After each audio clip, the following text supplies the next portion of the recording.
when they say Sri Lanka and everyone is silent. That day, I feel you won more hearts than the day you won the crown. And there was a time I tried to even commit suicide. But you always win. Yeah. God saw everything. Yeah. The battle belongs to God. And the number of pageants in Sri Lanka, my God. So sad. That's driving me. So that's why I always tell to the young generation to be you. I wish if the government can join hands for the pageant industry and to stop the corruption and to select the right winner. I always try to be myself, what is good for me. Yeah.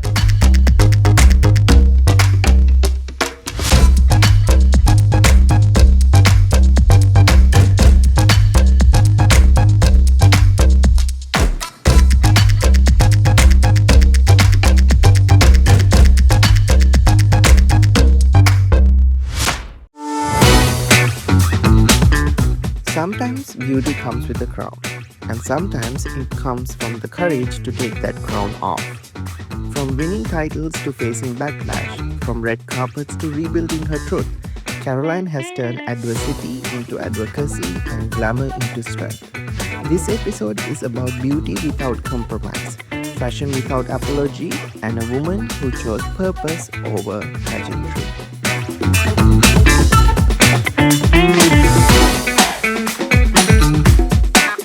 Caroline, welcome to Fashion Versus with Kushan.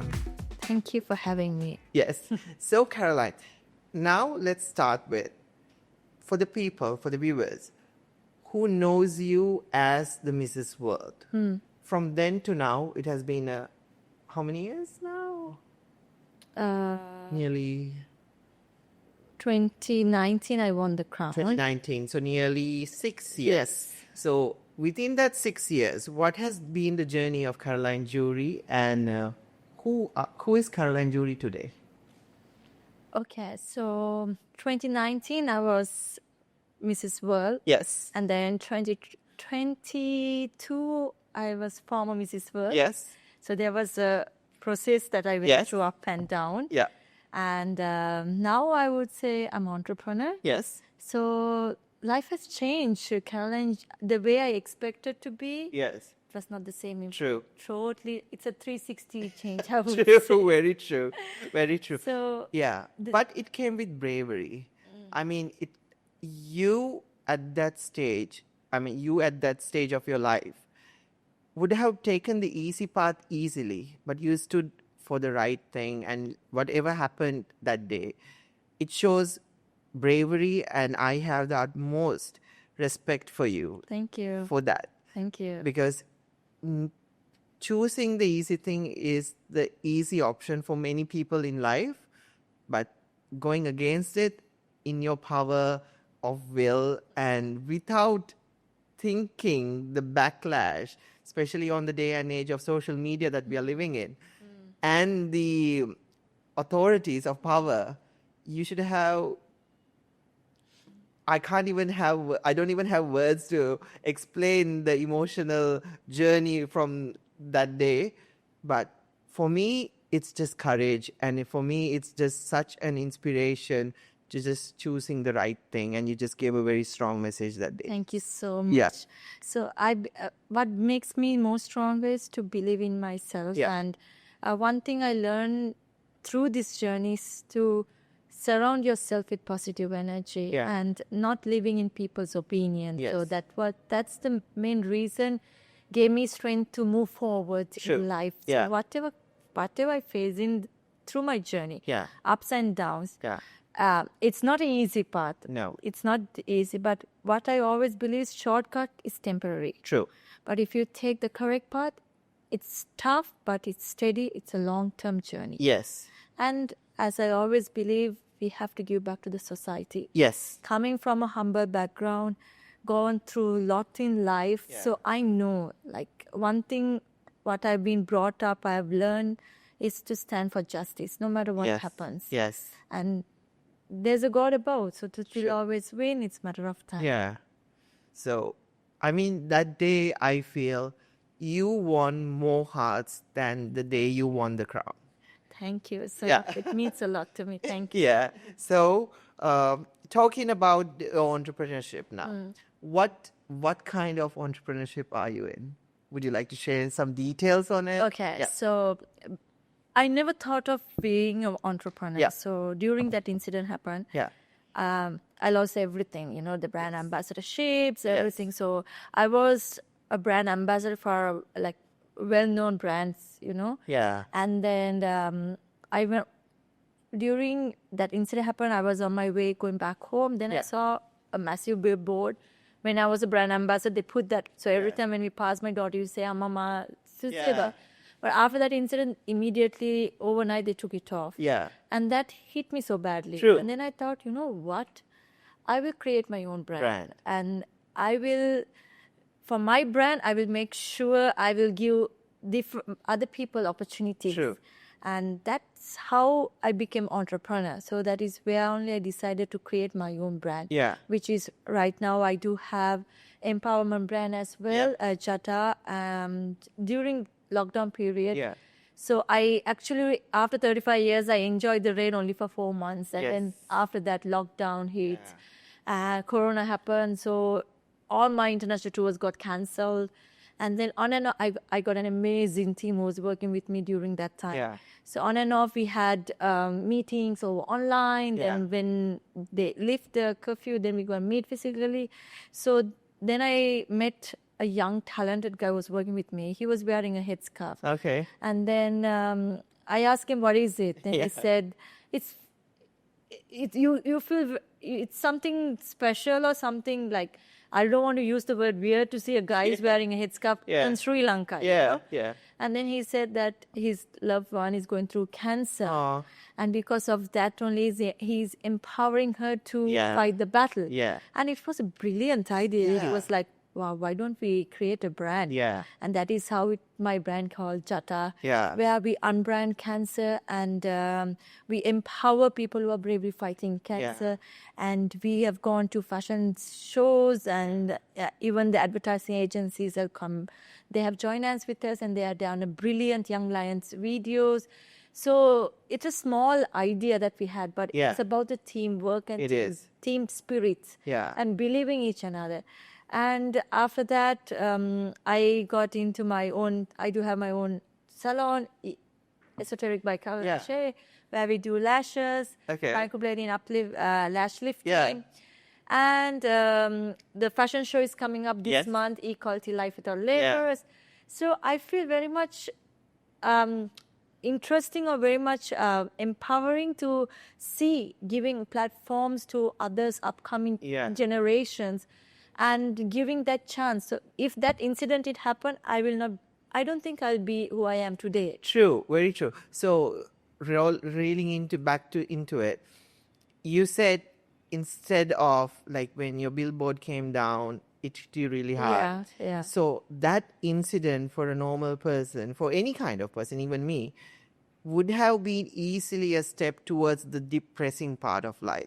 But you reeled all in, you took it all in, but you moved yourself from that situation towards the positive side of life. Yeah. So that's very inspiring itself. And the other thing when you were talking about Jata was, for me, you said it's teamwork and it's all believing in each other. But for me, I see you created a brand for a sole purpose, which has a strong story. Yeah. So your story, it has a story which most of fashion brands in Sri Lanka doesn't represent or have, which is unfortunate. Because you should, as you are a strong believer in giving back to the society, I see you with the incident bringing any kind of aspect on opportunity, grabbing any kind of opportunity in giving back to the society. You're doing it to your best. So that's so amazing and so inspiring. Thank you. Yeah, that's a lesson that many designers in Sri Lanka should be learning right now. Thank you so much.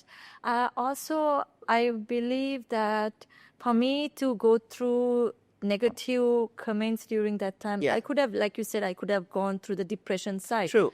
But before that, when I was young, I was a bullied child. You know, I went through a lot. I was been rejected.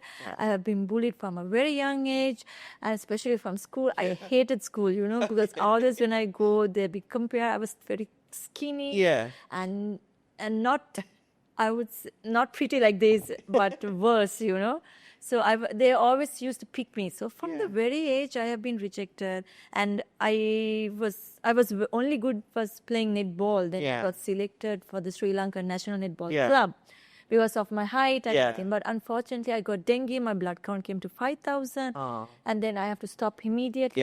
That hit me so badly. True. And there was a time that I thought, whatever I do, it never happens or never succeed. I've just been the rejected child.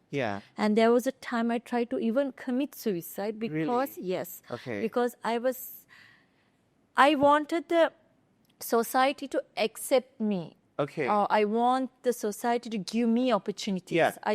What I saw was I have been rejected. I was being bullied. So I overcame it.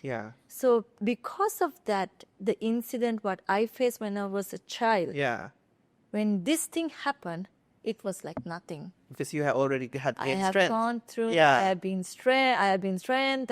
And one thing, look, I come from a very religious background, and my parents are very religious.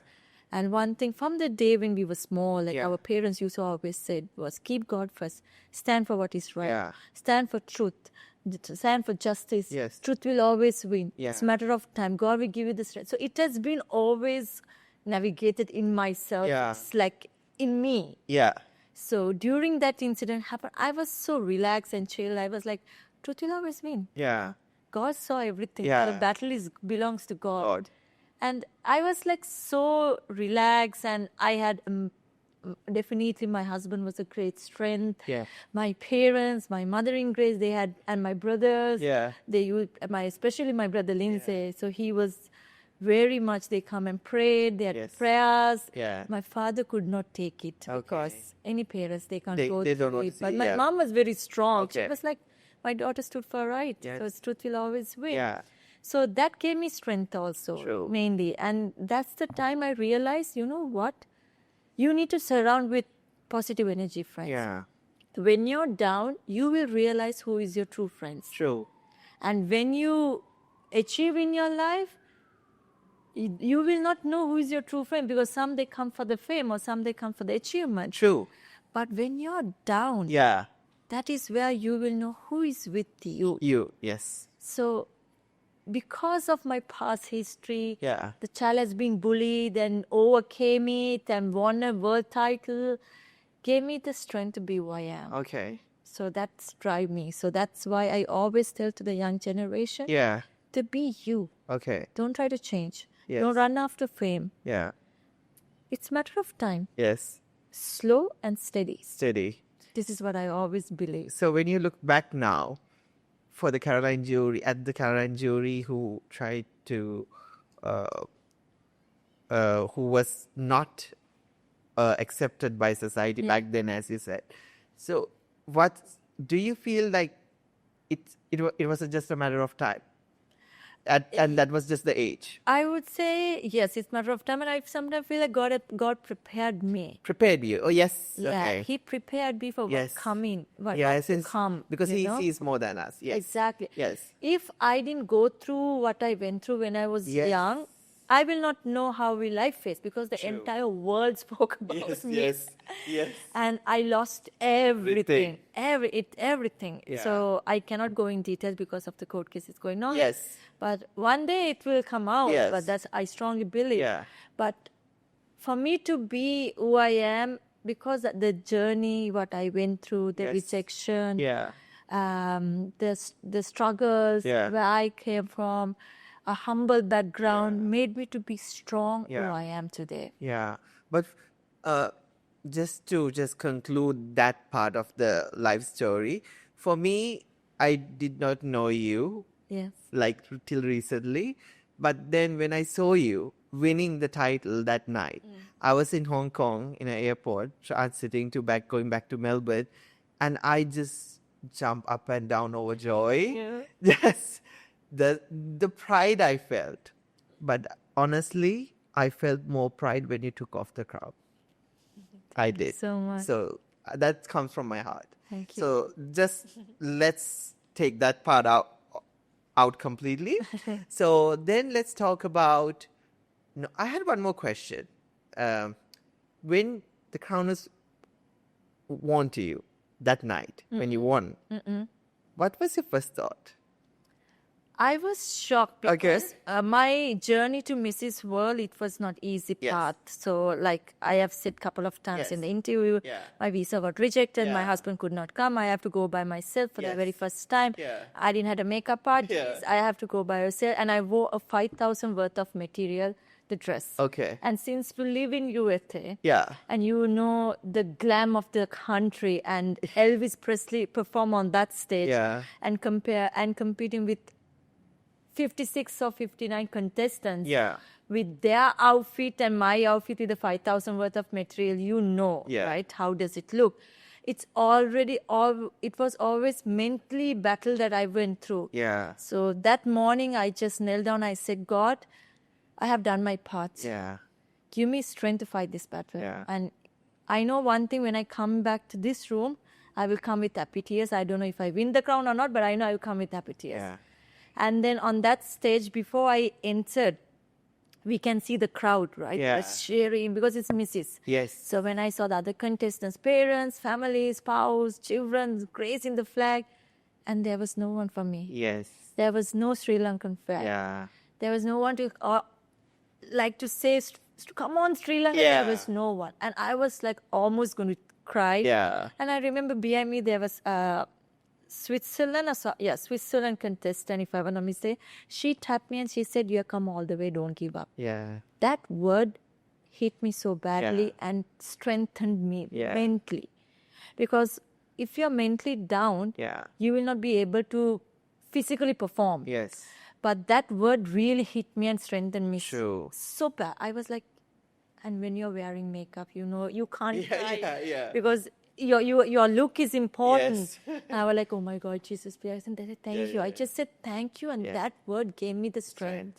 And I walked on that stage. And when they say Sri Lanka, and everyone is silent because they're like, okay, where? Who? No one is cheering. I'm like, it's okay. I was talking to myself.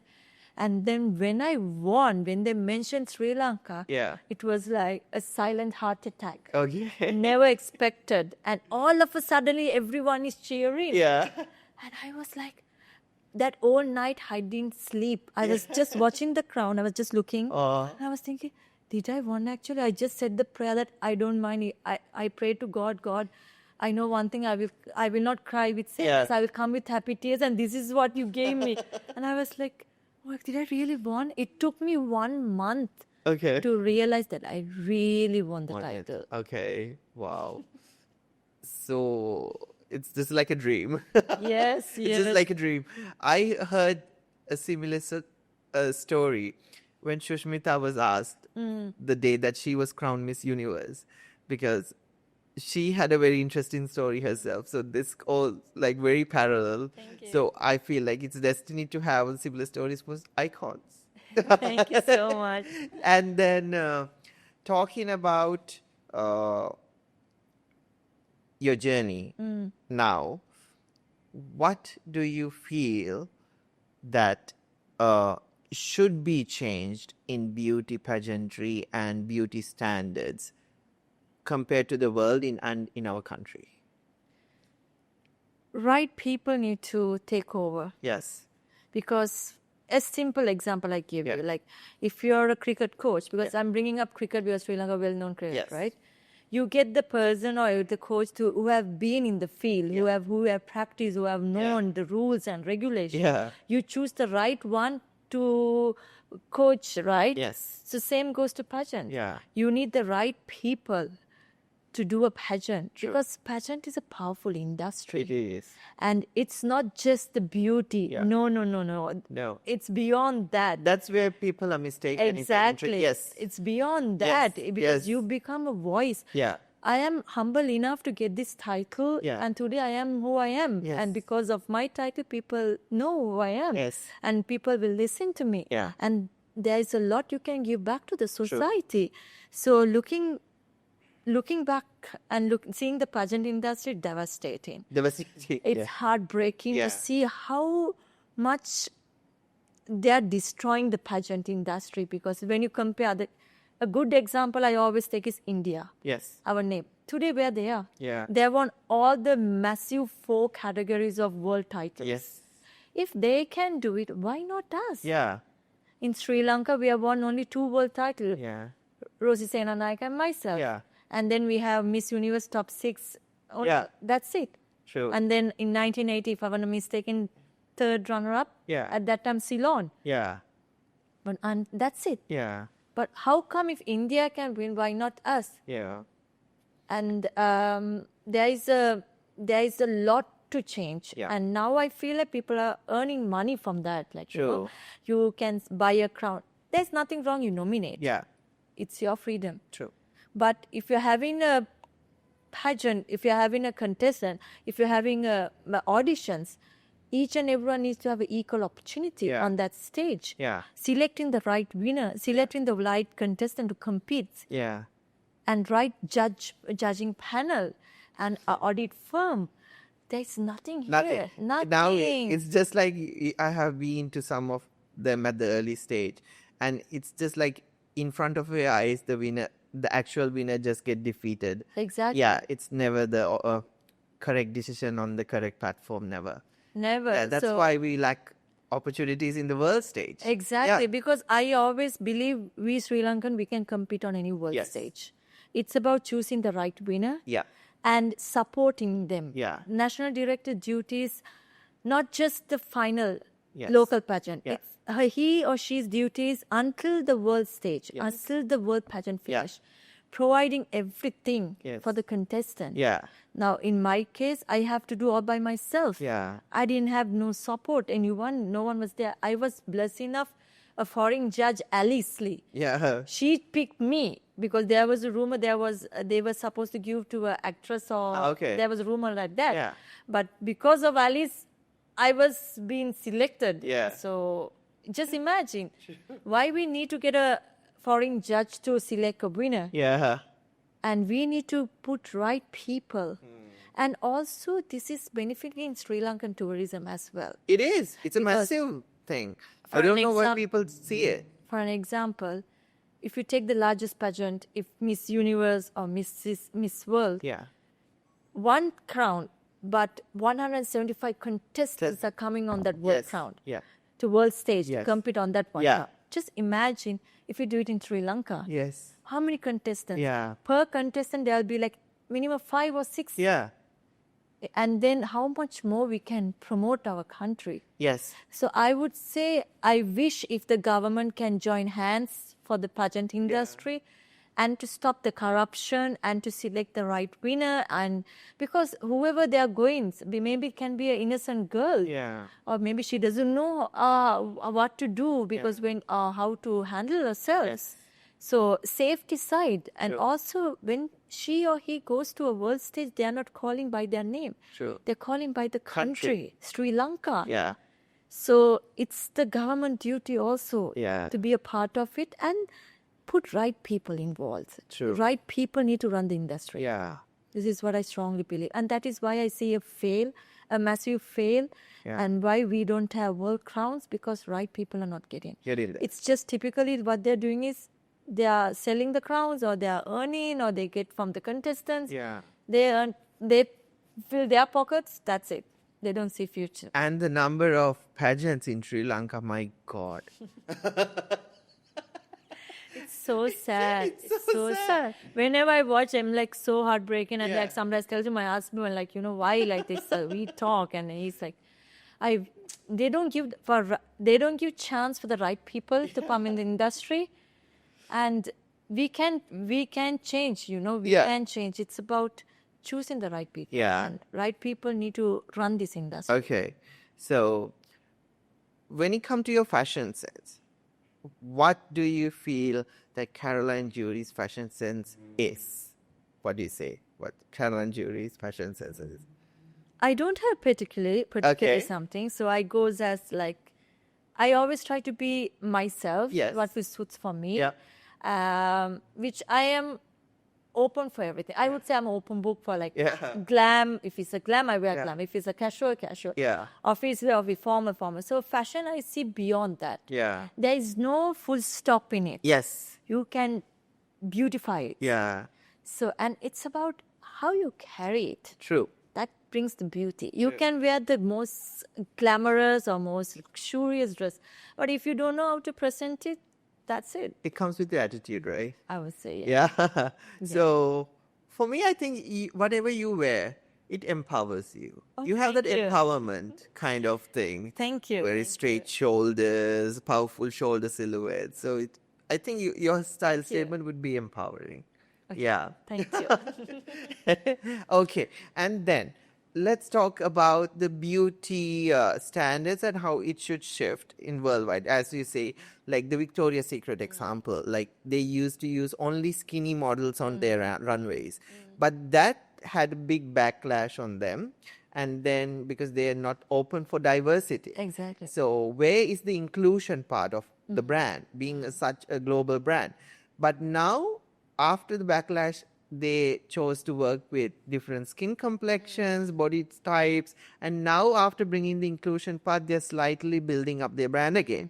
So do you think that Sri Lanka would be open to that kind of inclusion, diversity, equality on the ramp and on the fashion field?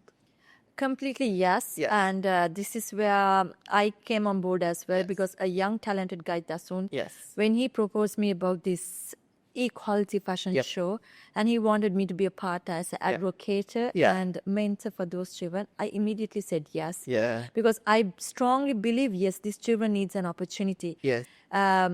Equality, life without labels. Yeah. So we do have approximately 50 models. Yes. So we do have Down syndrome, autism, dermatology, Yes. professional models. We have so many, like everyone is walking on the same ramp. Interesting. Because what I also strongly believe, yes, every child needs an opportunity. Yes. And when you listen to their stories, it's heartbreaking. Yeah. Because these children, they don't get the opportunity. Yeah. Especially when you get a Down syndrome child, Yeah. that child he or she doesn't have much activity outside. Unless most of the parents, they keep them inside and or shut them inside because they are scared about the society. But when we had the audition, it was a massive turn back, I would say, when to see the parents, how they are supporting their children.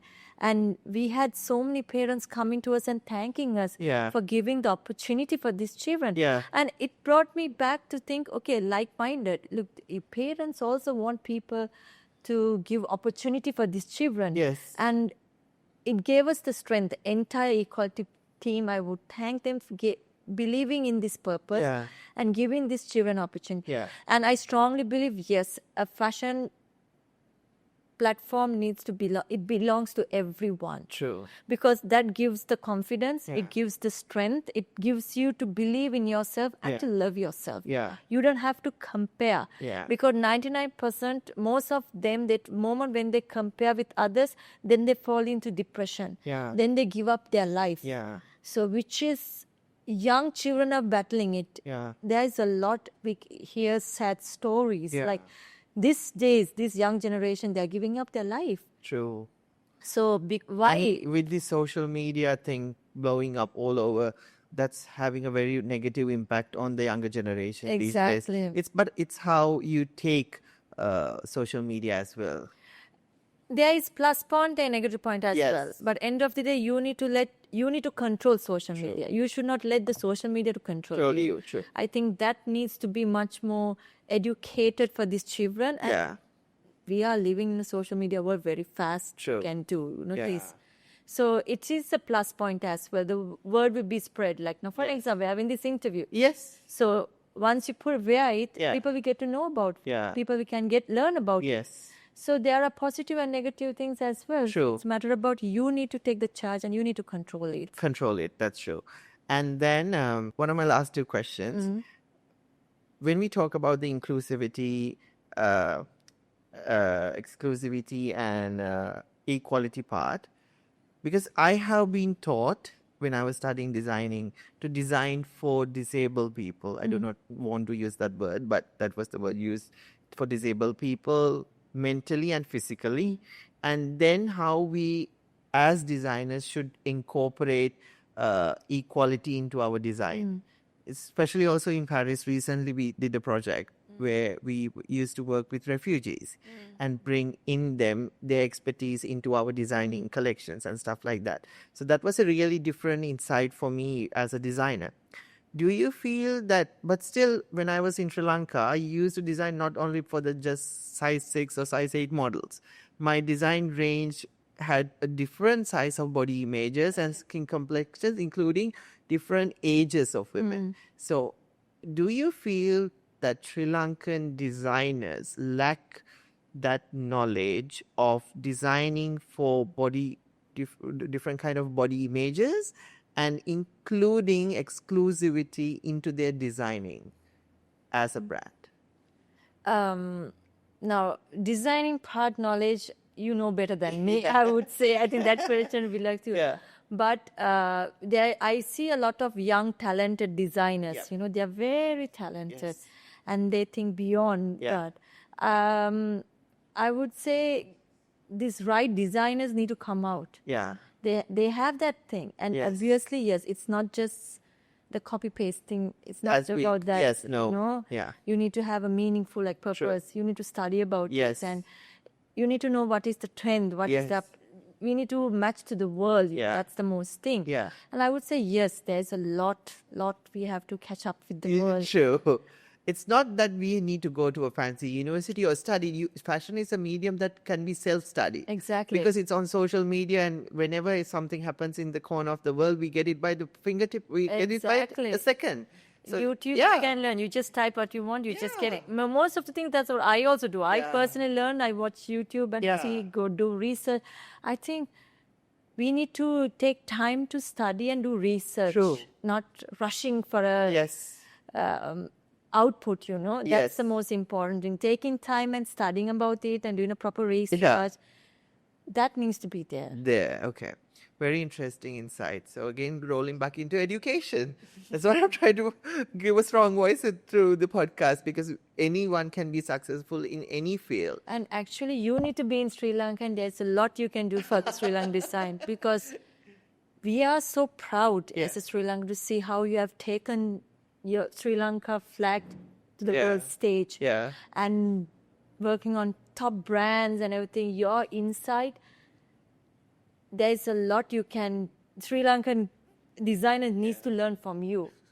And you need to have a separate classes, come down to Sri Lanka. We need people, we need entrepreneurs, we need expert to give back to the society, give to teach the children, upcoming designers, you know. You're a great asset to our country, and you should be in Sri Lanka. Oh my, coming from a world title holder means a lot. Thank you so much.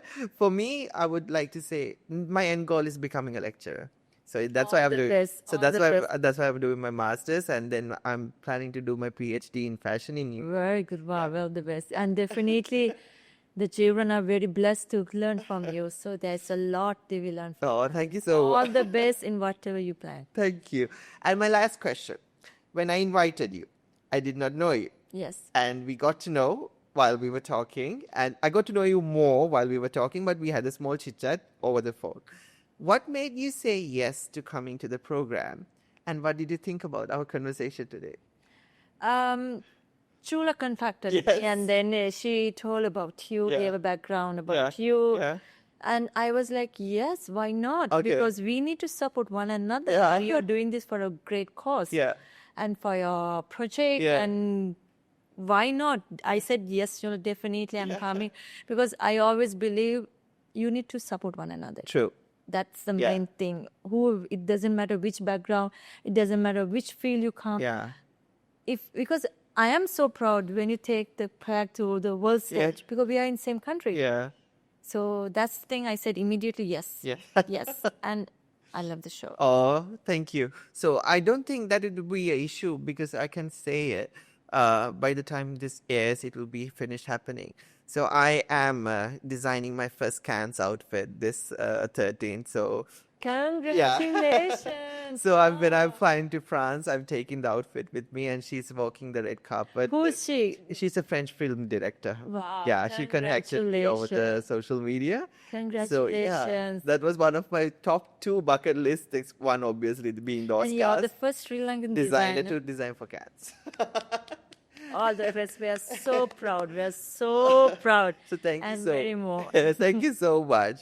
It was an honor talking to you, and I have the utmost biggest respect for you as a person. Thank you. And so it's more for a person, and the things that you do is like amazing. Continue doing it, continue being an inspiration for the younger generation. Thank you. And your advocacy, whatever the entrepreneur skills that you have, it's just amazing because you do it with a purpose. Thank you. And you have that strong initiative giving back to the society. Thank you. Thank you so much for coming today. Thank you for having me. Yeah. Thank you. Okay. So thank you so much for joining in with Fashion Voices with Kushan. I hope that you guys had an amazing time as I did, talking to this beautiful, gorgeous lady next to me, Caroline Jurie. Till next time in Fashion Voices, love yourself. Thank you.